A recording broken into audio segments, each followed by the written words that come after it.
गरीब आदमी अगर एक बछिया दान करता है तो एक राजा 1 करोड़ गाय दान करे स्वर्णिम आभूषणों से अलंकृत करके, तो उस गरीब आदमी की बछिया के बराबर नहीं होगा। ध्यान रखना, जो गरीब होकर के दान करता है उसका विशेष महत्व होता है।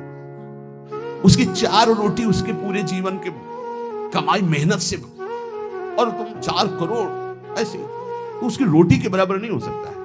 इसलिए दान का विशेष महत्व धर्म द्वारा कमाया हो। जैसे एक बार हमने सत्संग में बताया था दान के विषय में, सेतुआ यज्ञ का मुदगल ऋषि, वो कभी किसी से दान नहीं लेते थे, तो शीलोंच वृत्ति के द्वारा वो अपना उदर पोषण करते। सील कहते हैं जो किसान अपना खेतों से अन्न का अधिकार ले चुका है, अब वो ऐसे खेत उनमें जो दाने बाली पड़ा है उसे बिन लेना। उंच कहते हैं जो बाजार में जहां अन्न की बाजार लगी वो उठ चुकी है, इसके बाद जो दाने गिरे उनको उठा लेना। तो वो ऐसे 2-4 किलो सब मिला करके होता होगा, उससे 12 महीना सतुआ बना लेते थे और उसको थोड़ा थोड़ा 12 महीना और उसी से तप करते थे। एक दिन वो सतुआ पिसा के रखे ही कि इतने में परीक्षार के लिए भगवान अतिथि रूप में, बहुत भूखा हूं हे ऋषि, क्या हमारे उदर पोषण की व्यवस्था हो सकती है? तो उनका हाँ, तो साल भर के लिए सतुआ एकत्रित किया। वो परोसते गए, वो पाते गए, और पूरा साल भर के लिए जो एकत्रित किया था वो सब सतुआ पा गए। चाट चाट के पा लिया कुछ, तो उनका भगवान पूरे साल की व्यवस्था इतनी, जब इसके आगे तो है ही नहीं। तो उनका चलो हम छक भी गए हैं बहुत, और डकार ली। तो एक नेवला वहां से निकला, तो जो 2-4 दाने सतुआ के गिरे थे वो उसके शरीर में छू गए तो स्वर्णिम हो गया, आधा स्वर्ण का। बड़ा उसको चमत्कार मिला। तो जब सुना महाराज युधिष्ठिर की राजसूय यज्ञ हो रही, इतनी बड़ी ब्रह्मा शंकर आदि बड़े बड़े महापुरुष, स्वयं भगवान सच्चिदानंद श्री कृष्ण द्वैपायन व्यासदेव जी सब विराज, तो नेवला पूरी पंगतों में लौटता हुआ घूमता, कहीं स्वर्ण का नहीं हुआ। तो भगवान श्री कृष्ण के पास से निकलकर महाराज युधिष्ठिर वहीं बैठे थे। कहा महाराज तुम्हारी यज्ञ मुद्गल ऋषि की सतुआ यज्ञ के बराबर भी नहीं है। तो भगवान श्री कृष्ण ने कहा ऐसा क्यों कह रहे हो? आज तक किसी चक्रवर्ती सम्राट ने ऐसी यज्ञ नहीं की जिसमें स्वयं मैं विराजमान हूं और सब मेरी विभूतियां विराजमान है और सब शास्त्रीय पद्धति से हो रही, तुम ऐसी निंदा क्यों कर रहे हो महाराज राजसूय यज्ञ की युधिष्ठिर की? तब उन्होंने पूरी कथा सुनाई कि सतुआ यज्ञ वाली। बोले महाराज मैं पूरा लौट के देख लिया है कि रुआ भी सोने का ले हुआ, तो हुआ ना आपकी यज्ञ उनसे छोटी? तो भगवान ने कहा हाँ, मुदगल ऋषि की सतुआ यज्ञ के बराबर तो राजसूय यज्ञ नहीं। क्यों? वो अकिंचन प्रतिग्रह रहित। तो यहां कह रहे दान शब्द मुदगल ऋषि का जोर का हुआ, जो धर्म के द्वारा मेहनत करके कमाता है। जब कोई राधा बाबा से कभी कोई दक्षिणा देने की बात आई, एक बार राधा बाबा ने भागवत सुना तो कहा भाई भागवताचार्य को दक्षिणा देनी चाहिए, कोई दक्षिणा देगा? पर धर्म की कमाई का, अगर पाप की कमाई का दिया तो समझ ले किसी की जेब में। एक जो घास खोदना सेवा करने, उसने कहा बाबा 50 पैसा या 100 रुपया हम दे सकते हैं। बोले हाँ बस इतना ही काफी है। बाबा ने लिया और कहा भागवताचार्य जी से ये दक्षिणा। वो तो केवल बाबा को प्रसन्न करने के लिए सुनाने आए थे, उनका अर्थ से कोई मतलब, हिम्मत नहीं पड़ी किसी की 10-5 रुपया देने की। केवल वो एक घास खोदने वाला, बाबा मेरी कमाई धर्म की है, ये 100 रुपया या 50 पैसा, चाहो तो 50 ले लो 50 पैसा, या चाहो तो 100 रुपया, इससे ज्यादा हमारे पास व्यवस्था भी नहीं। ये दान वही जो मेहनत के द्वारा किया हुआ। फिर दूसरे यम आगे नम्रता, नम्रता विद्या विनयम ददाति। आज पढ़ लिख करके उद्दंड बनते हैं, पढ़े लिखे। पूछो अपने माता पिता के पैर छूते हो? नहीं। माता पिता कहते हैं कहां जा रहे हो? बोले आप अपना देखो, हम स्वतंत्र हैं, हमारा जीवन अपना, हम जो कर रहे हैं वो तुम्हारा अधिकार नहीं। ये है विद्या, ये है विनयम ददाति, ये है विनय। कठोर शब्द बोल रहे हैं माता पिता को, उद्दंडता पूर्वक व्यवहार कर रहे हैं, गुरु का उपहास कर रहे हैं, टीचर का उपहास कर रहे हैं। बच्चों को देखो ना, टीचर का उपहास कर रहे हैं। नम्रता विद्या से आती है, विद्या विनयम ददाति। पढ़ना लिखना ये तभी सार्थक है जब विनय आ जाए। उल्टा हो रहा है, जितना विद्या घमंड बढ़ता चला जा रहा है, अहंकार बढ़ता चला। विद्या रूप महत्व कुल धन जौवन अभिमान, कुछ नहीं मिला, कोई विद्या नहीं। जो जितना विवेकवान, जितना विद्यावान उतना विनयी पाया गया, घमंडी नहीं पाया गया। उल्टा होता है। क्यों उल्टा होता है? क्योंकि गुरुजनों के चरणों में बैठकर विद्या नहीं ली गई है। इसीलिए पहले गुरुकुलों में भेजा था महापुरुषों के समीप के, वहां विद्या विनय प्रदान करती थी। रजोगुण रहित जीवन ऋषियों के समुदाय में ये भागवतिक वातावरण। नम्रता, फिर है सबसे प्रीति, सब जीवन सु प्रीति रीति निभाता अपनी, सबसे प्रेम का व्यवहार लेकिन निष्काम, किसी से कोई कामना नहीं। फिर यम में आता है प्रसन्नता, संतुष्टायन के हर स्थिति में तुम्हारा मन प्रसन्न होना चाहिए। फिर मधुर वाणी, जब बोलो हंस बोले बहु मांग दे, परुख वचन का बहु न कहा। और कोमलता, हृदय बड़ा कोमल होना चाहिए। ये 10 लक्षण यम कहलाते हैं। कहा जाता है ना, यम नियमों का पालन करने से ही भगवत प्राप्ति होती है। तो अक्रूरता, क्षमा, सत्य, अहिंसा, दान, नम्रता, प्रीति, प्रसन्नता, मधुरवाणी, कोमलता, ये 10 यम है और ये 10 नियम है। शरीर की पवित्रता, वस्त्र की पवित्रता और मन की पवित्रता, तीनों पवित्र होने चाहिए। बिल्कुल ऐसे पशुतावरे, हाथ कोई धोले तो बड़ी बात है, पहले जल लेके साधु लंगोटा सोटा कमंडल, ये बिल्कुल अब इतना वीआईपी है कि कमंडल रखना बेइज्जती की बात हो जाएगी ना। बाबा जी कमंडल कैसे? कमंडल है, डंडा है, बंधा लंगोटा, काछ वाछ मन निश्चल राखे, धन धन जननी तेरी। रास्ते में लोग शंका लगी तो कैसे हो गए? आचमन करना है, मूत्रेंद्रिय का प्रक्षालन करके, हस्त प्रक्षालन करके, आचमन करके, तप है पवित्रता का। ऐसे पूरा शुद्ध वातावरण, शरीर पवित्र, वस्त्र पवित्र, मन पवित्र। नियम, सबसे पहला नियम पवित्रता, शरीर पवित्र, वस्त्र पवित्र, विचार पवित्र, कितना बढ़िया जीवन होता। दूसरा नियम में है यज्ञ, यज्ञानाम जप यज्ञ, उसमें सबसे बड़ी यज्ञ है जप यज्ञ। राधा राधा राधा, नियम ले लो जप यज्ञ का। नियम में तीसरा है तप, अपने धर्म का पालन करते हुए जो आपको कष्ट मिलता है उसको सहना तपस्या कहते हैं। जैसे आप प्रातःकालीन वेला में, प्रातःकालीन क्या, अर्धरात्रि वेला में जगते हैं। प्रातःकाल तो 4 बजे से होता है, यहाँ तो अखंड कीर्तन ही चलता रहता है। पर रोड में हम जब 2 सवा 2 बजे उतरते हैं तो 10-20 हजार लोग खड़े होते हैं और सब साधक जन सेवा में रहते हैं। तो इसका मतलब 1 बजे जगे होंगे, तब तो वहां सेवा में पहुंचे। और वो लोग तो हो सकता है कोई 12 बजे से खड़ा हो, कोई 11 बजे से, कोई 1 बजे से। अब जो नींद नहीं लिया, जो कष्ट से, इसे तपस्या के, इससे पाप क्षीण होते हैं, इससे बहुत लाभ प्राप्त होता है। ये बाहरी तपस्या है। समय से स्नान करना, चाहे गर्मी हो चाहे सर्दी हो, समय से अपनी दिनचर्या में आना, चाहे जितना कष्ट हो, ये बाह्य तपस्या में होता है। भोजन आदि ना मिल पाना, फिर भी अपनी दिनचर्या करना। और आंतरिक तपस्या मानी जाती है काम क्रोध लोभ आदि को सहना, इनको सहना आंतरिक तपस्या कहे। इन तपस्याओं के अलावा और भी बहुत सी तपस्याओं का वर्णन, पर वो खास बात नहीं। आए हुए वेग को सह जाए सो महात्मा, काम के वेग को, क्रोध के, लोभ के, मोह के वेग को जो सह जाए, ये सबसे बड़ी तपस्या। नियम पवित्रता, नियम जप, नियम तप, कष्ट सहने का स्वभाव, नियम दूसरों को सुख देने का स्वभाव। आओ बैठो बैठो, मृदु भाषण। आप जल पिएंगे? श्री जी का कुछ भोग लगा, आप थोड़ा प्रसाद पा लीजिए। मृदु व्यवहार, सरल व्यवहार। स्वाध्याय नियम, आपका नियम होना चाहिए स्वाध्याय का। ये नियम के अंतर्गत आते। स्वाध्याय नियम पूर्वक। और नियम जनेन्द्रिय का निग्रह अर्थात ब्रह्मचर्य। नियम में ब्रह्मचर्य व्रत बहुत जोर की बात। गृहस्थ है तो संयम पूर्वक विरक्त है। जनेन्द्रिय का संयम ब्रह्मचर्य और मौन व्रत, वाणी का मौन व्रत, ये नियम। और अल्पाहार का नियम या उपवास का नियम। बहुत बड़ा भजन में इसका प्रभाव पड़ता है। आपका अधिक भोजन पाने से जो भजन में शक्ति लगनी चाहिए वो भोजन पचाने में लगती है, इसलिए भजन में रुचि नहीं होगी। ध्यान रखना, या तो अल्पाहार और या फिर कभी कभी उपवास, पर सेवा नहीं छोड़ना। श्री सुदामा दास जी महाराज सुदामा कुटी के स्वयं आटा मांग कर लाते, स्वयं उपला बिनते, फिर रोटियां बनाते, फिर संतों को पवाते।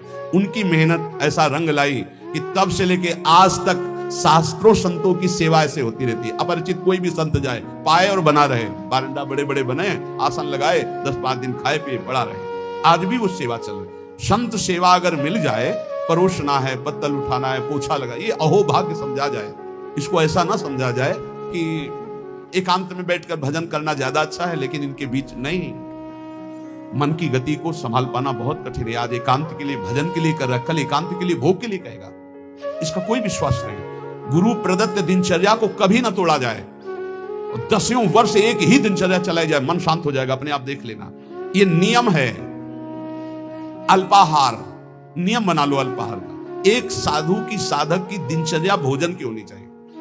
इतनी रोटी, इतना चावल, इतनी सब्जी, इतना दाल, वो नियम है, उतना ही पाना है। कुछ भी हो, अच्छे से अच्छा पदार्थ हो, एक नियमावली भोजन की होनी चाहिए। और स्नान 3 बार, ब्रह्मचारी 3 बार स्नान होना ही चाहिए। 24 घंटे में 3 बार स्नान। वो शरीर सुख के लिए नहीं, जैसे अब सोने जा रहे हैं तो कोई स्नान करते हैं, नहीं, कदापि नहीं, दिनचर्या के विरुद्ध नहीं। एक प्रातः जो अभी 1:30-2 बजे हुआ, और एक पुनः अगर आपका दिनचर्या का क्रम में 8 बजे, 9 बजे, 10 बजे जैसे स्नान का, फिर एक सायं 4 बजे, 5 बजे, बस अपने का 2-3 घंटे बाद ही पुनः स्नान होता है, फिर सायं होता है। 3 स्नान जीवन हो गए, 3 स्नान जीवन। अगर कहीं पेट खराब हो गया तो जय बार फिर अर्ध स्नान करना ही करना है। ये 10 नियम और 10 यम ये साधक के जीवन में होने ही चाहिए। नियम पवित्रता का, जप का, तप का अर्थात कष्ट सहने का, दूसरों को सुख देने का, स्वाध्याय करने का, ब्रह्मचर्य का, मौन का, उपवास का, स्नान का, ये नियम होने चाहिए। नियम होने चाहिए। इसमें ये नहीं देखा जाता है स्नान का कि शौच लगी है तो ठीक है, शौच नहीं लगी तो चलो नहीं करते स्नान, इसका नहीं। एक नियम अपने लोगों की दिनचर्या रही। यहां तो बाथरूम, शौचालय, गंगा किनारे जब शीत वायु चल रही तब 3 बार स्नान, और पूरी जटाओं के सहित। ये जो घंटों जटाओं से गंगा जल गिरता रहता था, ऐसे टपकता रहता, पूरा शरीर कांपता रहता। वहां ये थोड़ी देखना है कि शरीर को क्या हो रहा है, आप भगवत प्राप्ति करनी है। आगे कह रहे हैं महर्षि विश्वामित्र जी की वाणी, निज अनुभव कह रहे हैं। कामम कामाय मानस्य यदि कामः समृद्ध्यति अथैनम अपरः कामो भूयो विद्यति बाणवत। ए भाई, सबसे ज्यादा पतन का कार्य होता है काम भोग। ये ऐसा विकल कर देता है भोग के लिए कि सब प्राणी को, पशु पक्षी मनुष्य देवता कोई नहीं, ये सब विकल कर देता है कि रुक पाना बहुत कठिन होता है। फिर जहां उसको भोगा गया तो उसकी नवीन कामना, फिर नवीन कामना, फिर नवीन कामना। यदि कामा समध्यति तो अथैनम अपरः कामो भूयो विद्यति बाणवत। बाण के समान हृदय को बेधता रहता है काम, बार बार बार बार। इसलिए जिसको काम वेदना पर शांति प्राप्त करनी तो उसे भोगना बंद करना पड़ेगा। जैसे कुम्हार अपनी मटकी को खूब ठोक बजा के देख लेता है कहीं से फूटी तो नहीं, तब बाजार में रखता है, ऐसे ही भगवान और गुरुजन ठोक बजा के देख लेते हैं बिल्कुल पक्का, जा अब जा, तुझे माया त्रिभुवन में त्रिकाल में भी कभी परास्त नहीं कर सकते। देखो एक चीज ध्यान रखना, गुरुजनों की आंतरिक वृत्ति को पहचानना चाहिए, इनकी इच्छा क्या है। गुरुजनों की इच्छा को समझो। जैसे भगवान नाना प्रकार की भोग सामग्री सामने भेजेंगे तो आप सोचो कि भगवान के द्वारा ही तो भेजी हुई, नहीं। आपको देखना है भगवान की इच्छा क्या है, तो गीता पढ़िए। गीता जी में भगवान आप बोल रहे हैं ऐसा करो ऐसा ना करो। ऐसे गुरुजन जब बोलते हैं तो उनकी बात पकड़ो, इसके बाद वही सामग्री आपको देंगे, ये लो ये लो ये लो, तो आपको पकड़ना नहीं। आपने कहा था नहीं नहीं आप लीजिए खाइए, आप कह तो रहे लेकिन आपने कहा था कि नहीं खाना, तो हम ही कह रहे हैं खाइए। हमें लगता है आपने कहा था कि नहीं खाना तो हमें नहीं खाना चाहिए, तो देख लो कि तुम जैसा अंदर अंदर वो खुश हो रहे हैं, शाबाश शाबाश निकल जा निकल जा। नहीं मान लो आप खा लीजिए ना, आपने कहा था नहीं खाना चाहिए, वो बहुत सुंदर चल रहा है, चलो भाई ठीक है। उस समय सोचिएगा नहीं कि नाराज हो रहे हैं, पक्की मानिएगा ये सिर्फ आपको ठोक बजा कर देखा जा रहा है। बहुत खुश है वो इस बात से कि आपने संसार के विषयों का त्याग भगवान के लिए किया। सच्ची मानिए, हृदय से आशीर्वाद होता है, हृदय से आह्लाद। बाहर से ऐसे हम भले कैसे यार हम ही तो कह रहे थे खा लेते ना, अब आप कह रहे हो तो, पर आपने ही कहा था। बार बार उस बात को जो उन्होंने उपदेश किया है उस बात को याद दिलाता रहे, उससे क्या होगा आप परिपक्व हो जाएंगे। कभी ये मत समझ लो जैसे आद्य गुरु भगवान शंकराचार्य मछली खाए तो और लोगों ने मछली, जो शिष्य थे, फिर कांच पिया, तो उनकी सामर्थ्य के बराबर हमारे सामर्थ्य, वो जो बोल रहे हैं उसको पकड़ो। ऐसा कई बार हुआ। राधाचरण जी से जब कहते कि इतनी तुम्हारी हालत ऐसी, आप चले जाओ। बोले डॉक्टर ने कहा दिल्ली ही आना पड़ेगा। तो चले जाओ। उन्होंने कहा महाराज जी आपने सत्संग में कहा था कि प्राण चाहे निकल जाए वृंदावन से नहीं जाना। तो हम ही तो कह रहे हैं। नहीं महाराज जी आपने ही कहा था वृंदावन से नहीं जाना, तो अब नहीं जाएंगे। नहीं हम ही कह रहे हैं आप चले जाओ। आप यहां जरूर कह रहे हो, लेकिन फिर सत्संग में आप फिर कहोगे कि धन्य है उसका जीवन जो मरणासन वृंदावन वास कर। महाराज जी अब नहीं जाएंगे। देख लो भाई, रोग भी वो जो सड़न हुई थी अपने आप ठीक हो गई। और इस समय श्री जी की सेवा में है। ये सब हितजू के महल में विराजमान है। सब हरिवंश महाप्रभु के। श्री हरिवंश शरण जे आए, श्री वृषभान कुंवर नंद नंदन निजकर अपनी चिट्ठी चढ़ाए। न जातु कामा कामानाम उपभोगे न साम्यति, हविषा कृष्ण वर्तमेव भूय एवाभिवर्धते, कामान अभिलषन् मोहान न नरः सुख मेधते। जो कभी ये सोच लेता है कि एक बार भोग लूं मेरी इच्छा शांत हो जाएगी, बहुत धोखे में हो गया, दलदल में कूद गया। अब जैसे आग में घी डाल दे तो प्रज्वलित हो जाती। जे ही भोग की कामना से भोग मिला, वो आग पैदा हो गई कि वो भ्रष्ट होता चला जाएगा। इसलिए उपासक को चाहिए कि जब सैकड़ों बार भोग के रोकेगा तो सैकड़ों दिन रोना पड़ेगा, तब जाके कहीं ठीक हो गए। उसका पाप भी बन गया, उसका अभ्यास बन गया, उसका स्वाद मिल गया, बहुत समय लगेगा। और पहली बार में ही यदि रोक लिया तो ऐसे चट से निकल जाओगे। इसलिए भोग की आकांक्षा उत्पन्न होने पर उपासक को पहली वृत्ति में ही रोक लेना चाहिए। ये ना सोचे कि भोग भोगने के बाद शांति मिल जाएगी। नहीं, ऐसे दलदल में फंस जाओगे, फिर निकलना मुश्किल हो जाएगा। इसलिए सत्य नार कहा प्रतपति सत्य तिष्ठति मेदिनी। तुम सत्य नियम धारण करो, सत्य बोलो, सत्य आचरण करो। सत्य के प्रताप से सूर्य तेजस्वी है, सत्य के प्रताप से पृथ्वी जल में नहीं डूब रही। सत्य सबसे बड़ा धर्म है। सत्य बोलने के बराबर कोई पुण्य नहीं है। सत्यवान चाहे तो स्वर्ग लोक जाए, चाहे ब्रह्म लोक जाए, जो चाहे वहां जा सकता है, जो चाहे कर सकता है। 1000 अश्वमेध एक आदमी करने वाला और एक आदमी केवल सत्य बोलने वाला तराजू पे तोला जाए तो सत्य बोलने वाला अधिक पुण्यशाली पाया जाएगा। आप देख लीजिए, अश्वमेध सहस्त्रम च सत्यम च तुलया धृतम, अश्वमेध सहस्त्राधि सत्यमेव विशिष्यते। एक आदमी केवल सत्य बोलता है और एक आदमी 1000 अश्वमेध यज्ञ करता है, तो तराजू पे तोला जाए तो सत्य बोलने वाला श्रेष्ठ पाया। मतलब सत्य से बढ़कर कोई यज्ञ नहीं, कोई दान नहीं, कोई तपस्या नहीं, कोई पुण्य नहीं। इसलिए सत्य का ही वचन पूर्वक बोलना, सत्य का ही चिंतन करना, सत्य का ही आचरण करना, तो सच्चिदानंद रूपाय प्रभु श्री कृष्ण की निश्चित प्राप्ति हो जाएगी। खूब नाम जप करो, जो सत्संग सुना है उसका मनन करो, गंदे आचरणों का त्याग करने का नित्य प्रति उत्साह रखो। भगवान सबको बल प्रदान करेंगे और इसी जन्म में हम सब भगवत प्राप्ति करें। श्री राधा वल्लभ लाल की। ये ऐसी माया है, ऐसा लगता है इसको भोग लिया तो सुख नहीं मिला, इसको भोगें तो शायद सुख मिलेगा, इसको चख लिया अब इसको चखे, इसको देख लिया अब ऐसे भागता रहता है मन इंद्रियों के साथ। सबकी चाह सुख है, पर यह चाह की पूर्ति जगत में नहीं होने वाली, ये प्रभु में ही होगी। चाहे जितना भटक लो, जब तुम्हें विपत्ति दुख और अशांति लगे तब भगवान की शरण में आ जाना। देखना कैसी तुम्हें शांति मिलती, कैसे तुम्हारा हृदय आनंदित होता है, क्योंकि हम आनंद सिंधु के बच्चा हैं। हम जब अपने घर लौटेंगे तभी सुख मिलेगा। आनंद सिंधु प्रभु के नाम रूप गुण लीला के सिवा कहीं किसी को सुखानुभूति कभी ना हुई है, ना है, ना होगी।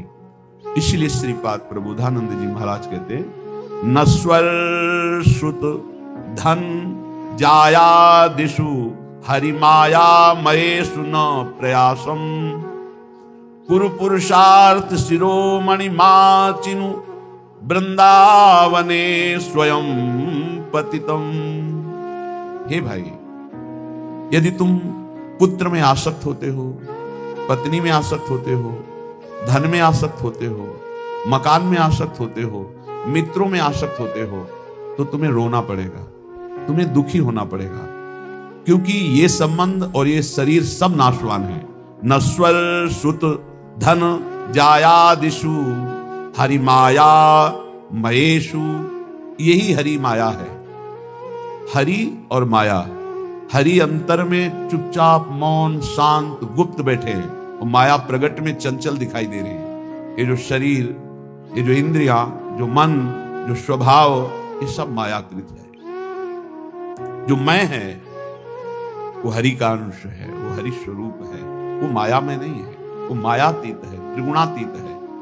इस मैं को शरीर में तन्मय कर देने से शरीर संबंधी भोग प्राण प्रिय लगने लगे। भोग मिलते हैं धन से, इसलिए धन प्राण प्रिय लगने लगा। धन और भोग और शरीर संबंधी रिश्ते संबंध, यही भगवान की माया ने हमको फंसा लिया। आप सब देख लीजिए कितना हृदय अशांत है सबका सबका। तुम्हें लगता है अमुक संख्या का धन मिल जाए, अमुक व्यवस्था हो जाए तो मैं शांत हो जाऊंगा। सही मानिए, आप जितना अंक सोचते हैं उतने से ज्यादा किसी के पास धन है, उससे ज्यादा व्यवस्था है, पर वो भी अशांत है। आ ब्रह्म स्तंभ पर्यंतम सर्वम मायामयम जगत, तिनके से लेके ब्रह्मलोक तक सब मायामय है। सत्यम सत्यम पुनः सत्यम हरिन नामैव केवलम। धन्य है जो सत्य सत्य पुनः सत्य हरिनाम में अपनी रसेंद्री को लगा दिया, वाकेंद्री को लगा दिया। नाम जपते हुए उसी का रसास्वादन कर रहे हैं हर समय। राधा राधा राधा, हरि हरि हरि, कृष्ण कृष्ण कृष्ण। उनका जीवन विवेक में प्रकाश में हो गया। वो देख पा रहे हैं कि अरे ये तो सब भ्रम है, जिसे मैं सुख समझ रहा था वो भ्रम है। जासु कृपा सब भ्रम मिट जाई, गिरजा सोई कृपालु रघुराई। कृपालु भगवान की कृपा से जीव ये बुद्धि में विवेक प्राप्त कर लेता है कि यहां कोई मेरा नहीं है, एकमात्र प्रभु सबके हृदय में विराजमान है। बस यहीं से उसका परम कल्याण प्रारंभ होता है, यहीं से उसका विश्राम प्रारंभ होता है, यहीं से उसे परमानंद की अनुभूति होती है। अन्यथा सब भटक रहे हैं, सब भटक रहे हैं। कुछ चंद्र मिनट ऐसे हैं जिनमें आप जो चाहो पाप कर लो या पुण्य कर लो, कोई रोकने वाला नहीं, कोई टोकने वाला नहीं। लेकिन इन चंद समय के बाद जो आपका परिणाम आएगा, फसल आएगी, वो आपको सुख और दुख प्रदान करेगी। यदि पाप कर्म किया तो भयानक दुख मिलेंगे, पुण्य कर्म किया तो लौकिक सुख पारलौकिक सुख मिलेंगे। लेकिन पुण्य और पाप दोनों से हटकर त्रिगुणातीत भगवान का नाम जप किया तो भगवत प्राप्ति हो जाएगी। पाप और पुण्य दोनों आवागमन चक्र में फंसाने वाले ही हैं। एकमात्र भगवान का भजन ही जीव को इस आवागमन से मुक्त कर सकता है, दूसरा कोई उपाय नहीं। हरि भजन्ति नरः, जो हरि भजते हैं भव सागर तरफ, वही संसार समुद्र से पार होते हैं। इसलिए श्रीपाद कह रहे हैं नश्वर ये पुत्र पत्नी मकान धन नाना प्रकार के व्यवहार संबंध, ये नहीं कह रहे कि इनको छोड़ करके भागो, नहीं, इसमें शाश्वत प्रभु विराजमान, उनको देखो, सब में भगवत भावना करो, इनसे राग मत करो, इनसे अनुराग करो। राग होता है देह से, अनुराग होता है भगवान से। सब में प्रभु बैठे हैं, ऐसी भावना से व्यवहार करो, खूब नाम जप करो। और ये भाव कहां से आएंगे? बोले आ जाओ श्रीधाम वृंदावन। वृंदावन की भूमि में आप जब सत्संग सुनेंगे, रसिकों का संग करेंगे, तो आपकी बुद्धि का परिवर्तन हो जाएगा। जो बुद्धि सांसारिक भोगों में सुख है ऐसा निश्चय करती है, वो विवेकवती बुद्धि होकर प्रभु में सुख है, स्वरूप में सुख है, ऐसा निश्चय करने लगेगी। बुद्धि का परिवर्तन हो जाना ही उन्नति है, बुद्धि का पतन हो जाना ही नाश है। बुद्धिनाशो प्रणश्यति। शास्त्र कहता है जिसकी बुद्धि भ्रष्ट हो गई उसका सर्वनाश हो गया। जिसकी बुद्धि शुद्ध है भले कुछ ना हो, लेकिन वो परम धनी, क्योंकि उसका सही निर्णय होगा। सही निर्णय करने वाला परम आनंद को प्राप्त होता है। इसलिए श्रीपाद की बड़ी जोर की निष्ठा से धाम वृंदावन की है। कहे वरमिहि वृंदारण्ये सुवरा की मदन मोहन द्वारी। वरा की मुझे कुत्ता कुतिया बना दिया जाए वृंदावन का। ठाकुर मदन मोहन के द्वार पर, बांके बिहारी के दरवाजे पर, राधा वल्लभ जी की सीढ़ियों पर गिरा हुआ प्रसाद चाटेंगे और यहां ब्रजवासियों की फेंकी हुई जूठन खाकर हर समय प्रिया प्रीतम की चरणारविंद की रज में पड़े हुए उनकी कृपा मनाते रहे। श्रीपाद प्रबोधानंद के पीछे कहा था मुझे नाली का कीड़ा बना दो। ये धाम है, धाम। हरिराम व्यास जी कह रहे हो मन वृंदावन को श्वान। हे हरि कृपा करो मेरे मन को, यही अच्छा लगता है। कि अगर मुझे अगला जन्म मिले तो वृंदावन में ही मिले, भले मुझे कुत्ता बना दिया जाए। वृंदावन का बड़ा लाभ है, यहां हर योनि भगवत प्राप्ति कर लेती है। जैसे यहां आप देख रहे हो, कुत्ता है या शुकर है या अन्य जीव है, देखो ये रज में लौटते हैं। जिस रज को ब्रह्मेश्वरादि सुदरूह पदारविंदो श्रीमत् पराग परमाद्भुत वैभवाया, परम अद्भुत वैभव जिस रज में छुपा हुआ है, जो भगवान ब्रह्मा जी शनकादि शिवादि याचना करते हैं इस रज में निरंतर वास करने के लिए।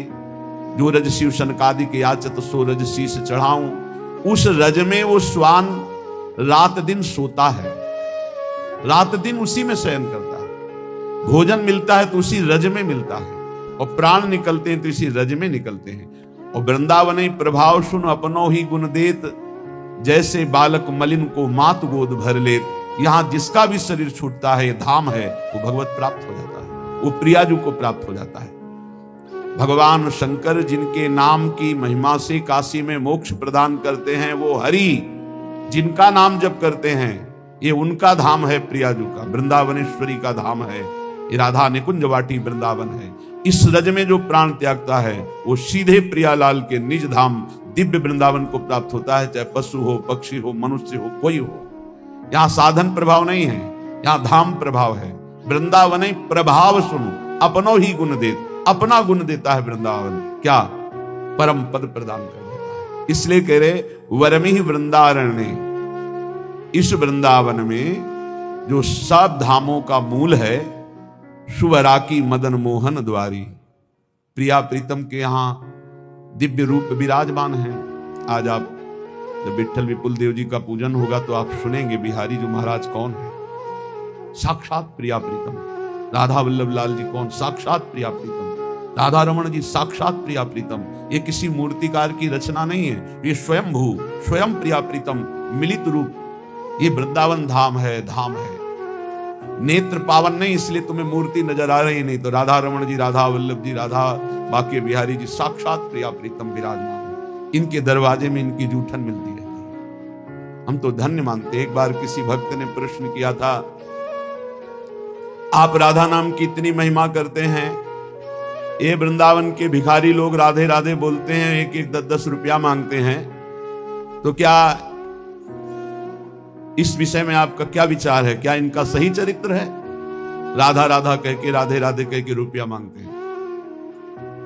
हमें अपने भाव से देखना है। जिसका चश्मा हरा होता है उसे हरा दिखाई देता है, जिसका लाल होता है उसे लाल दिखाई देता है। हमारा चश्मा भाव का है। भावोत्सवेन भजताम रस कामधेनु। अखिल कोटि ब्रह्मांड नायक प्रभु श्री कृष्ण चंद्र जो कह रहे हैं, पूज्य भाई जी महाराज उस पद में लिखते हैं कि अगर मुझे कोई खरीदना चाहे तो निश्चित किया हुआ मूल्य है राधा नाम। राधा मुझे खरीद सकता है, ठीक है।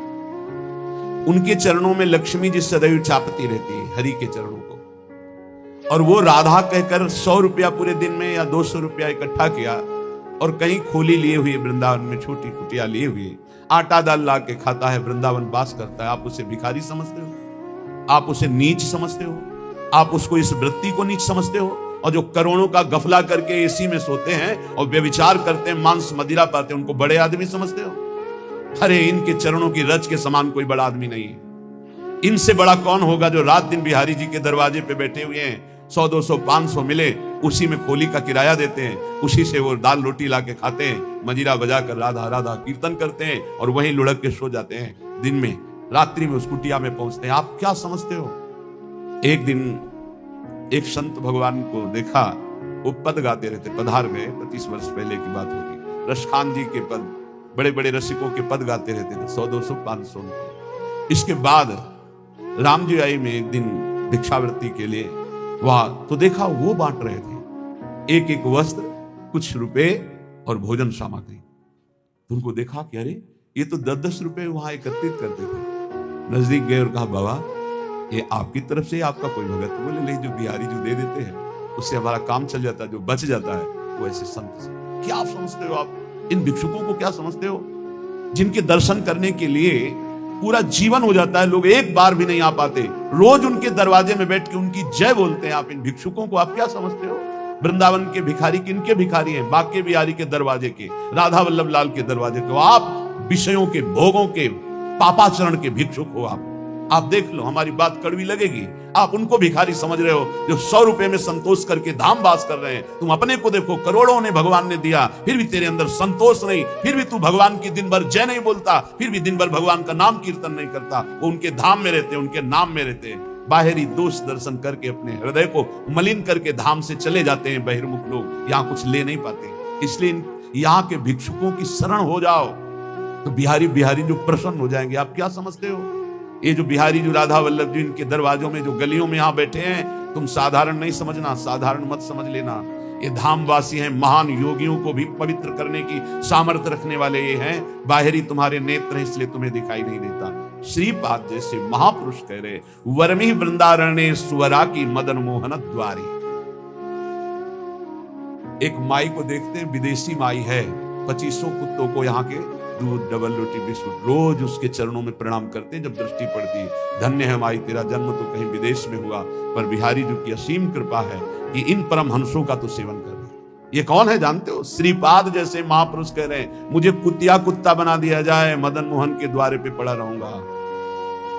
उद्धव जैसे महापुरुष कह रहे हैं, यहाँ की गुलमलता औषधि बना। हरिराम व्यास जी जैसे महापुरुष कहते हैं, यहाँ का स्वान बना दिया जाए। ये धाम है, यहाँ दोष दृष्टि मत करना किसी पर, अरे ये तो है, बिल्कुल मत करना। ये लाडली लाल के लाडले हैं, इनकी बाहरी बात अलग है, आंतरिक बात को आप नहीं जानते। बिहारी जी में पौशाले में एक माई पानी पिलाती है, ये पहले की, अब तो ऐसी दिनचर्या श्री जी ने दे दी है कि कहीं भी नहीं जाना हो पाता। एक दिन फूल बंगला बना, वो 22 संतों को 1-1, 2-2 रुपया और 1-1 सेव ऐसे बांट रहे थे। बहुत ही उत्साह में भरी थी, जैसे उसके बेटे का ब्याह हुआ। पूछा, माई ये आज तू पौशाला से हटकर, पानी पिलाने से हटकर ये क्यों बांट रही है? क्या कोई उत्सव है? हाँ, आज हमारे बिहारी जी को फूल बंगला बना, जो पानी बेचने से पैसे मिलते थे पिलाने से, उनमें से आज फूल बंगला, फूल ही। आप क्या समझते हो, पानी पिला रही, 1-1 रुपया एकत्रित कर रही, बाद में फूल बंगला बना रही। आप इनको ऐसे मत देखिए कि भिक्षुक हैं, अरे ये तो मांगने वाले हैं। नहीं नहीं नहीं, ये बिहारी जी के कृपा पात्र हैं। जहां बड़े बड़े आचार्य कोटि के महापुरुष मांग कर रहे, हे हरि हम कब हुई हैं ब्रजवासी, वो उनके दरवाजे पर पड़े रहते हैं। अहो भाग्य, अहो भाग्य जिनको ऐसा सौभाग्य मिला कि गलियों में बैठकर राधा राधा करके पूरा दिन व्यतीत करते, जो मिला उससे उदर पोषण और भरोसा केवल बिहारी बिहारिंजू का, और धाम वास कर रहे। यहाँ के पशु पक्षी सब महामंगल मोद में, ये सब भगवत प्राप्त होंगे, ये सब भगवत प्राप्त। आप नहीं समझते धाम की महिमा को। जब महापुरुषों की कृपा से, चरण रज के प्रताप से महिमा प्रकाशित होती, तब ये लगता है अहो भाग्य इनके। उसी ठसक में आपको कहते हैं पास बन चुका है, सबको श्री जी के पास जाना है, उसी ठसक में बोलते हैं। हम कोई तुम्हें विनोद में या मजाक में ढांढस नहीं बंधवा रहे, हम सत्य वस्तु का वर्णन कर रहे हैं। श्रीपाद कह रहे, अपि शरमापि रमा प्रिय सख्यपि नान्यत्र नो रमापि श्यामो। वृंदावन की कुतिया कुत्ता बना दो प्रियाजू, पर बाहर लक्ष्मी की प्रिय सखी बनाकर मुझे मत भेजना। अर्थात महावैभव संपन्न कोई रानी महारानी, ऐसे मुझे वृंदावन की कुतिया बना दो, वृंदावन का कुत्ता स्वान बना दो। क्यों? क्योंकि कभी गलबहियां दिए हुए प्रिया प्रीतम निकलेंगे, हम पर दृष्टि पड़ जाएगी। ये हमारे दरवाजे का है, बस ये बात देख लेंगे तो हमें वो वस्तु मिलेगी जो बड़ी बड़ी साधना से नहीं मिलती। और देख लिया है, अगर देखा ना होता तो यहाँ रह नहीं पाते, यहाँ आ ही नहीं पाते, यहाँ जन्म ही नहीं हो पाता। उत्तीर्य विष्णु मायामपि, अरे वृंदावन में बैठे हो आप। ओहो, कभी कभी एकांत में जैसे से चिंता, वृंदावन धाम में आह्लाद ही आह्लाद से हृदय भर जाता। कितनी अपार कृपा, कहां नारकी क्षेत्रों में प्रकट होने वाले जीव, और कहां परम धाम वृंदावन में जीवन व्यतीत हो रहा है। ओहो, कैसी अपार कृपा। नारकी इसलिए बोला जहां ना राम कृष्ण हरि की कोई शुद्ध ही नहीं, केवल रुपया, केवल भोग सामग्री, केवल लड़का बच्चा परिवार, हमें भगवत प्राप्ति करनी, भजन करना है, मानव जीवन का क्या लक्ष्य, कोई शुद्ध ही नहीं है। तो जिन हरि भगत हृदय नहीं आनी, जीवित सब समानते, मुर्दे के समान जीवन व्यतीत हो रहा है। नारकी गतियों की प्राप्ति होती है। उत्तीर्ण विष्णु मायामपि, धाम में जो वास करते हैं विष्णु माया से उत्तीर्ण हो जाते हैं। आनी है, ये आन है, धाम की मर्यादा है, ये महिमा है। यहां जो वास करते हैं भगवान की माया से मुक्त हो जाते हैं। धाम का प्रभाव, यहाँ की रज का प्रभाव। एक बार सत्संग में सुनाया था, एक बहुत बड़े ज्योतिषाचार्य अपने मित्र के साथ श्रीधाम वृंदावन की भूमि में प्रवेश किए। उनके मित्र कहते थे कोई चमत्कार दिखाओ अपनी ज्योतिष का, आप तो बड़े भारी ज्योतिषाचार्य हैं। अचानक एक आदमी के ऊपर दृष्टि पड़ी, वो थैला लिए यात्रा में आया था, धाम यात्रा। समय से गणित लगाया, कोई परिचय नहीं, बस समय से, और कहा इसकी कल मृत्यु होगी और इसके कर्मानुसार इसको अधोगति प्राप्त होगी, प्रेत योनि को जाएगा। कल 12 बजे इसकी मृत्यु होगी, इसको सांड मारेगा, बैल मारेगा, वही मर जाएगा। तो उनका कल तक इस आदमी का पीछा करूंगा, जहां ये रोकेगा आसपास रुकूंगा, जहां चलेगा चलूंगा, देखूंगा तुम्हारी ज्योतिष सत्य है कि नहीं। तो उनका परम सत्य है, तुम देख लेना कल 12 बजे मारा जाएगा। ठीक उनका अनुसरण किया, वो बाहर से आए हुए यात्री थे। ठीक 12 बजे एक सांड जिसके बगल से वो निकले, वो एक मिट्टी के पिंड में खूब ऐसे खेल करके आया था, तो सींगों पे उसके रज लगी थी। काल स्वरूप एकदम हुआ, दौड़ा, ऐसे मारा, पूरा पेट में ऐसे सींग घुस गई, उठा लिया, पटक दिया, चल गया। अब वो आश्चर्यचकित ज्योतिषाचार्य, भजनानंदी, गायत्री अनुष्ठान करने वाला, पवित्र दृष्टि वाला, धाम की कृपा से उसने देखा कि वो दिव्य तेजोमय होकर के वो भगवत स्वरूप में विलीन हुआ। वो बड़ा आश्चर्यचकित, जो उनका मित्र था उसने कहा तो बड़ी खुशी की बात, आपने जो बात कही वो बात हो गई। बोले तुम प्रकट बात देख रहे हो, मैं उसे नहीं देख रहा, मैं ये देख रहा हूं कि इसकी दुर्गति होनी थी और ये तेजोमय होकर के कैसे विलीन हुआ। अब इस बात के लिए वृंदावन के किसी रसमर्मज्ञ की जरूरत है, तो किसी रसिक से मिले। उन्होंने कहा कि मैं बहुत बड़ा ज्योतिषाचार्य हूं, आज तक मेरी ज्योतिष मिथ्या नहीं हुई, पर आज मिथ्या होते दिखाई, इसकी दुर्गति होनी थी, ये तेजोमय होकर कैसे विलीन हुआ। तो उन्होंने कहा जिस सांड ने मारा उसकी सींग पर रज थी, जब पेट में मारा तो उसके पेट में रज गई, और जे भी प्राण छूटे तो रज के प्रभाव से वो भगवान को प्राप्त हो गया, उसे भगवत प्राप्ति है। ये वो धाम है, घोर पापाचारी को भी परम पद प्रदान कर दे।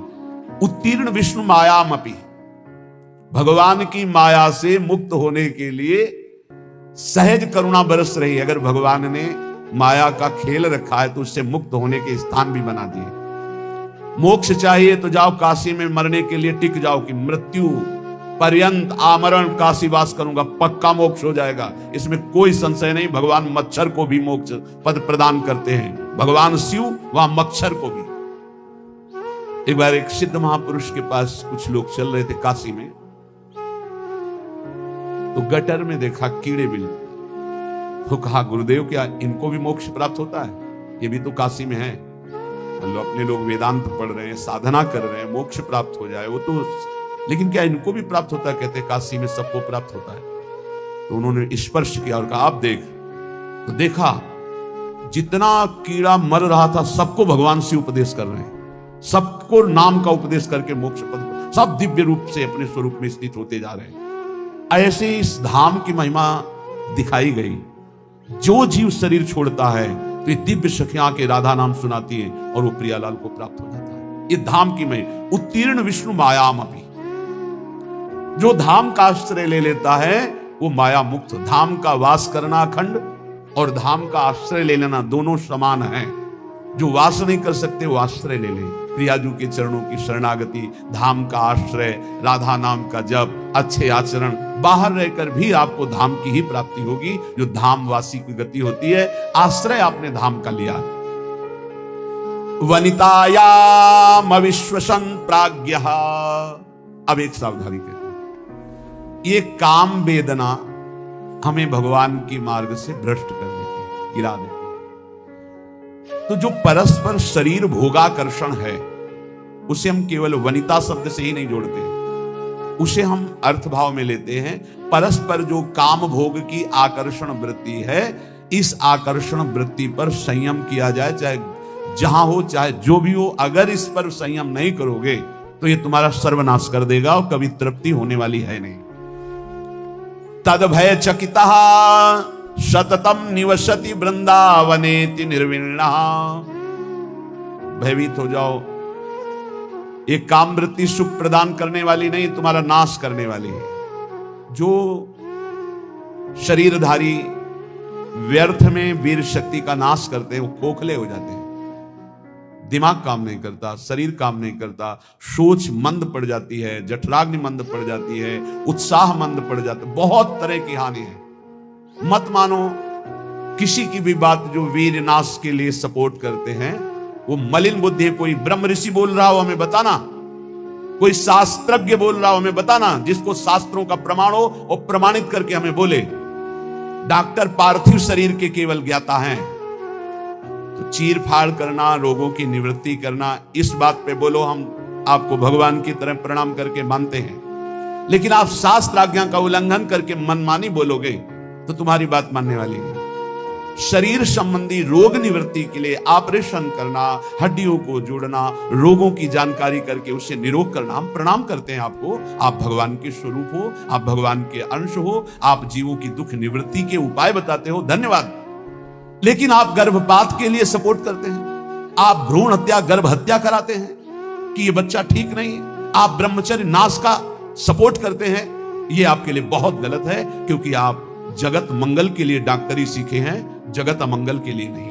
ये अमंगल करने वाली चेष्टाओं को आप थोड़ा संयम में रखें अपनी बुद्धि को। आप तस्मात् शास्त्रम, शास्त्रों का स्वाध्याय कीजिए। वेदो नित्य मधीयताम संगा सत्सु विधीयताम, वेदों का नित्य स्वाध्याय करो, महापुरुषों का संग करो, फिर देखो तुम्हारी वाणी पवित्र हो जाएगी, फिर तुम वही बोलोगे जिससे जगत मंगल होगा।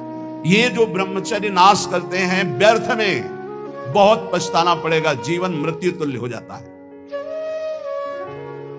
इतनी आसक्ति प्रबल हो जाती है कि बड़े बड़े ज्ञानियों को भी माथे पे हाथ रख के सोचना पड़ता है, मैंने आसक्ति क्यों की।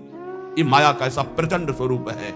ज्ञानी नाम अपि चेतांसि देवी भगवती सा बलादा कृष्ण मोहाय महामाया प्रचति। हंसते हंसते खेल खेल में ऐसी आसक्ति हो जाती है कि प्राण त्यागना सहज लगता है, लेकिन काम भोग का त्यागना कठिन हो जाता है। आप विचार करके देख लीजिएगा, आज उसी आसक्ति ने आपको भगवान से विमुख करके बहुत दूर रखा है, और ऐसा लग रहा है कि भजन, ये अध्यात्म मेरे से नहीं होने वाला। आप भगवान के अंश होकर भी भगवान की प्राप्ति के लिए उत्साह खो दिए, नहीं हो पाएगा मेरे से। तद भय चकिता सततम, भयभीत हो जाओ इस काम भाव से, आश्चर्यचकित हो जाओ कि तुझ ज्ञान स्वरूप को कैसे फंसा लिया इस भगवान की काम भोग जनित मायावृत्ति ने। तो तू निरंतर राधा नाम जप कर और सत्संग सुन। मन तो चंचल श्रवण को सबका सबसे अधिक चंचल है। ताको कौन उपाय, उसको वश में करने का उपाय क्या है? बोले साधन को हरि भजन है, कै सत्संग सहाय। साधना तो है नाम जप, और सहायता होगी सत्संग से। खूब सत्संग सुनो, नाम जप करो, देखो आप ठीक कर लोगे। ये परस्पर शरीराकर्षण, शरीर भोग की वृत्ति, यही हमें सच्चिदानंद सुख से वंचित किए है। इसी से उत्तीर्ण होने के लिए हमें भगवान ने सत्संग दिया है, हमें भगवान ने शास्त्र दिए हैं। इनके अनुकूल चलो, तुम्हारा परम मंगल होगा। संतवाणी, महापुरुषों के अनुभवगम्य वचनों के श्रवण और मनन और आचरण में उतारने से हमारा परम कल्याण होता है। महर्षि अत्रि जी, अनुसुईया जी के पति अत्रि जी, उनके वचन, इहैवात्तं वसुप्रीत्यै प्रेतवै कटुकोदयं तस्मान्न ग्राह्यमेवैतत् सुखमानन्त्यमिच्छता। बहुत ध्यान से सुनना। हे भाई, सुख की प्राप्ति के लिए अधर्म पूर्वक जो धन कमाया जाता है, बहुतायत हो रही इस समय। किसी को कुछ मतलब नहीं कि ये रुपया कहां से आ रहा है, इसका क्या परिणाम होगा, किसी को कुछ मतलब, बस रुपया चाहिए। रुपया, सबके दिमाग में रुपया, सबके दिमाग में रुपया। यज्ञ कर रहे हैं, रुपया चाहिए, कर्म कर रहे हैं, रुपया, बस रुपया रुपया। धर्म छूट गया। कभी अपने को भी न्यौछावर करने की सोचे। हम इतने शास्त्रों का वर्णन करते, कहीं भी ऐसा नहीं लिखा हुआ है। आज तक हमें कोई खड़ा होकर बता ना, कुछ प्रवचन में कहा था है 4 रोटी आप खा रहे हो, कोई भूखा नजर आ रहा है, आज का भोजन आप दे दो, उपवास कर लो। ये बढ़िया। आप सब्जी लेने जा रहे हो, 100, 200, 500 रुपया, कोई बीमार आदमी है, उसकी आप आज नमक रोटी खा लो, दे दो उसको, उसकी दवाई का काम करें। ये तो बातें समझ में आती है। अरे विश्वंभर भगवान सच्चिदानंद की बात करते हो, तुम्हें कोई भरोसा नहीं सच्चिदानंद में। हम कह रहे हैं ईमानदारी से गौ सेवा करो, अगर बिना मांगे ना आ जाए तो हमें बताना। गोविंद तुम्हारे दरवाजे पर द्वारपाल बना खड़ा रहेगा। गौ सेवा करते हो, चाहे संत सेवा करते हो, चाहे जो भी कार्य करो, तुम्हें भरोसा उस गोविंद का होना चाहिए जिसका यश गाते हो, जिसके लिए करते हो। वो विश्वम्भर सब जग का भरण पोषण करता है। हमारी समझ में नहीं आता कि मांगने की जरूरत कहां है। मांगना तो सब बिल्कुल नहीं। अगर भगवत भरोसा है तो मांगना कैसे आ गया जीवन। अब यहां देखिए, यही वात्तम वसु प्रीत्यै प्रेत्यवै कटुकोदयम। खूब मेहनत करो, धर्म पूर्वक धन कमाओ, परिवार के पोषण में। बिल्कुल चवन्नी देने की जरूरत नहीं बाहर, हम तुम्हें कह रहे हैं। उन्हीं को भगवत स्वरूप मान लो, माता पिता परिवार, खूब उनको संतुष्ट करो। घर में ठाकुर जी विराजमान कर लो, भोग लगाओ, परिवार को पवाओ, नाम जप करो। एक पैसा देने की जरूरत, तुम्हें भगवत प्राप्ति होगी। हमारी बात समझ लो। अब तुम्हारे पास 100 रुपया इस तरह है कि हमारे सब प्रयोग से, हर कार्य से, अब उनको सोचो, ऐसी जगह हम 100 रुपया देंगे जहां कोई हमको नमस्कार न करे, कभी लौट कर हमसे राधे श्याम न बोले। ऐसी जगह चुपचाप ऐसे दे दो, कोई जाने ना। ये हुआ दान धर्म। सो धन धन्य प्रथम गति जाकी। जहां कोई तुमसे मांगे ना, जहां कोई तुमको नमस्कार न करे, जहां तुम्हारा आदर ना हो, ऐसी जगह नेकी कर दरिया में डाल की तरह। कोई दोबारा तुमसे कि ये वही आदमी जो 100 रुपया दिए, कभी ऐसा ना बोलने वाला हो। ऐसी जगह धर्म पूर्वक कमाई को ऐसे दान किया है। अब यहां महर्षि अत्रि जी कह रहे हैं, इहै वात्तम वसु प्रीत्यै। धर्म क्या है, वैराग्य क्या है, भगवत मार्ग क्या है, परम कल्याण क्या है, जगत मंगल क्या है, बस प्रवचन में रह गया है। ये संसार घृणित है, ये संसार धोखेबाज है, बस वही लौकिक। इहै वात्तम वसु प्रीत्यै प्रेत्यै वै कटुकोदयम। सबके दिमाग में सोने से जागने तक, जैसे अनन्य भक्त के चिंतन में केवल हरि राधा, ऐसे संसारी के केवल दिमाग में रुपया सुबह से शाम तक, शाम से सुबह तक, और लक्ष्मी जिनके चरण को चापती रहते हैं, ऐसे हरि से विमुख पापाचरण करके रुपया इकट्ठा किया तो बोले इस लोक का धन यही रह गया। अब मृत्यु के बाद जो कटु परिणाम उत्पन्न होगा उस धन कमाई का, होश में हो जाओ। यदि अभी तक पापाचरण से धन कमाया हो तो उसको ऐसी जगह दान कर दो जहां दूसरों की दवाइयां होती हो, दूसरों के कष्ट निवारण होते हो, दूसरों का उदर पोषण होता हो, वस्त्र आदि, गौओं का चारा आदि। अगर हो अधर्म पूर्वक कमाया हो तो हटा देना, नहीं मरोगे तो दुर्गति होगी और जिंदा में परिवार को नाश कर देगा वो धन। लिख लो हमारे शब्द, जिंदा में जिनके लिए तुम एकत्रित किया है उनका नाश करेगा, बुद्धि का नाश, स्वास्थ्य का नाश, तांडव मचाएगा घर में अधर्म का धन। और मरोगे तब कह रहे हैं कि तुम्हारी दुर्गति कर देगा। वही अधर्म का कमाया धन यहाँ बैंक में रह जाएगा, उसका कमाने का जो कर्म था वो तुम्हारी दुर्गति कर देगा। महाराज अत्रि कह रहे हैं, तस्मान ग्राह्य में वही तत् सुखमानंत्यमिच्छता। इसलिए परम सुख प्राप्ति के लिए अधर्म पूर्वक धन कमाने की इच्छा मत करो। अनंत महिमा में भगवान ने धर्म की स्थापना की, पहले धर्म फिर धन। धर्म अर्थ काम मोक्ष, पहले धर्म को आगे रख करके धन कमाओ। पहले था चाहे प्राण चले जाएं, धर्म नहीं जाना चाहिए। देखा महापुरुषों को, गुरुजनों को, प्राणों की बाजी लगा दी, शहीद हो गए अपने राष्ट्र पर, अपने धर्म पर, अपने भगवत भाव पर। परः पराणाम पुरुषो यस्य तुष्टो जनार्दनः सा प्राप्नोत्यक्षयम् स्थानं मेतत् सत्यम मयोदितम। इस माया से परे परमात्मा है, वह परम पुरुष जनार्दन श्री कृष्ण जिस कार्य से, जिससे संतुष्ट हो गया वही परम सुखी, वही परम धनवान, वही अक्षय पद को प्राप्त करता है। मैं सत्य सत्य सत्य कहता हूं। इसलिए मानव जीवन प्राप्त करके धर्म का आचरण करो। धर्म के द्वारा संपादित किया हुआ तुम्हारा जीवन, जितने भी कर्म, वो तुम्हें महासुख प्रदान करेंगे। ना गुणान गुणिनो हंति स्तौति मंद गुणानपि नान्य दोषेषु रमते सानसूया प्रकीर्तिताः। जब कभी किसी गुणी की तुम्हारे सामने प्रशंसा होने लगे तो खंडन मत करना, किसी के गुणों का खंडन मत करो। और जब किसी के दोषों की चर्चा होने लगे तो कान में अंगुली डाल के वहां से चले जाओ। जब किसी की महिमा गाई जा रही हो तो आनंदित होकर सुनो, भगवान की विभूति है जिसका वर्णन हो रहा है। लेकिन जब किसी की निंदा की जा रही हो तो कान में अंगुली डाल के उस सभा से निकल जाओ, क्योंकि सभा में जो जो बैठा होगा उसको सबको पाप लगेगा। द्रौपदी जी को निर्वस्त्र करने का आदेश दुर्योधन ने दिया, उठ के चले जाना चाहिए। भीष्म जी को, द्रोणाचार्य जी को, अश्वत्थामा जी को, इन बड़े बड़े महापुरुषों को नहीं गए ना, नहीं रोका ना। कुछ भी हो, अगर भीष्म जी खड़े हो जाते तो किसी की ताकत थी बोले, परिणाम क्या होगा? भगवान ने सबको मार के गिरवा दिया, सबको दंड भोगना पड़ा। जिस सभा में शास्त्र निंदा हो रही हो, संत निंदा हो रही हो, भगवत भक्त निंदा हो रही, धर्म की निंदा हो रही हो, आपकी सामर्थ्य है तो उसकी जबान बंद कर दो, नहीं तो कान में अंगुली डाल उठ के चले जाओ।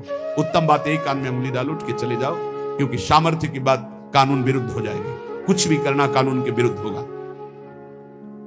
परस्मिन् बंधु वर्गे वा मित्रे द्वेषे रिपौ तथा आपन्ने रक्षितव्यम तु दयैषा परिकीर्तिताः।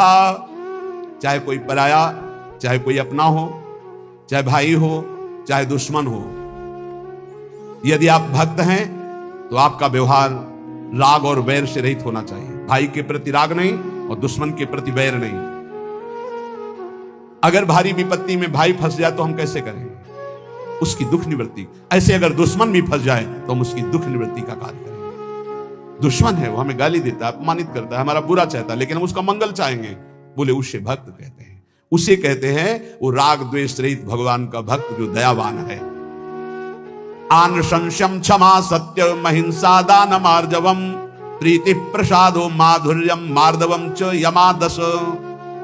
यम और नियम ये जिसके जीवन में होते हैं वो बहुत दैवी संपदावान माना जाता है, भागवतिक माना जाता है। यम किसे कहते हैं?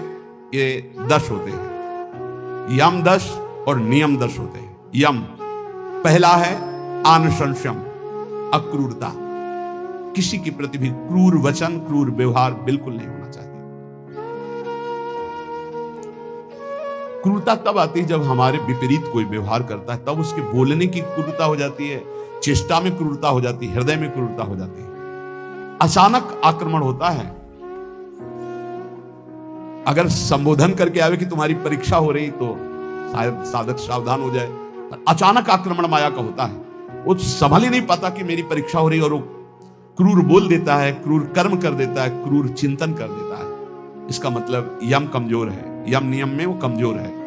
पहला यम है अक्रूरता। न वाणी में क्रूरता हो, न शरीर में चेष्टाओं में क्रूरता हो, न मन में क्रूरता हो, अक्रूरता। दूसरा है क्षमा।